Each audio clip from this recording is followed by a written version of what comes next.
Et coucou tout le monde, c'est Eol et j'espère que vous allez bien aujourd'hui. Et j'avoue que cette vidéo était prévue pour hier, mais j'ai eu pas mal de soucis avec l'IA, donc elle a été un peu retardée, donc la voilà aujourd'hui.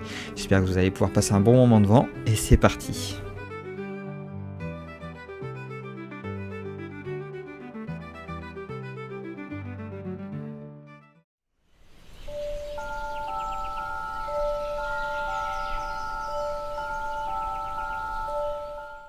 Un nouveau monstre que l'on pourra rajouter à notre bestiaire français, mais ne vous fiez pas à son nom, car même si on l'appelle la Grande Goule, elle n'a rien à voir avec les créatures issues des cimetières.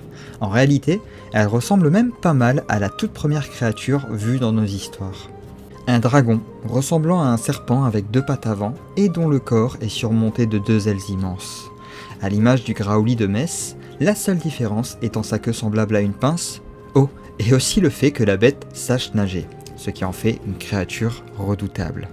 Elle aura sévi durant le 6e siècle dans la ville de Poitiers, plus précisément dans les caves de l'abbaye Sainte-Croix, où elle avait pris l'habitude de dévorer les pauvres moniales qui y descendaient, faisant alors, pour ainsi dire, de nombreuses victimes.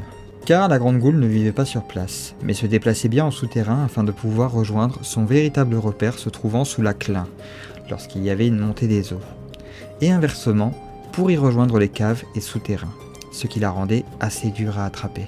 Cependant, un jour, Sainte Radegonde en a eu assez et descendit à son tour dans la cave de l'abbaye pour y rencontrer la terrifiante bête. Point de combat dantesque ici, juste une croix, de l'eau bénite, de la foi et surtout beaucoup de courage. La bête disparut alors dans d'atroces souffrances, causées par l'eau bénite et la prière, selon notre histoire.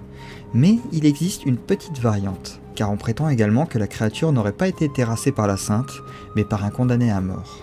On lui avait promis la grâce en échange de cet acte. De plus, à cette variante, on peut ajouter d'autres variantes dans cette histoire. Certains disent que le prisonnier parvint à tuer la bête. D'autres, qu'il se serait entretué. Le casque du prisonnier s'étant brisé, il aurait cédé au souffle empoisonné de la créature. Quoi qu'il en soit, difficile de ne pas y voir la traditionnelle allégorie de l'affrontement entre le bien et le mal, voire même de la rédemption pour la seconde histoire. Mais cela inspira la sculpture que l'on peut voir aujourd'hui, dont la commande fut faite en 1677 par l'abbaye. Une procession eut alors lieu avant l'ascension de chaque année, mais fut stoppée au 19e siècle. Depuis, la statue repose dans la collection du musée Sainte-Croix. On retrouvera sans doute d'autres créatures semblables, mais pour l'heure, il nous reste encore une histoire à découvrir dans la Vienne.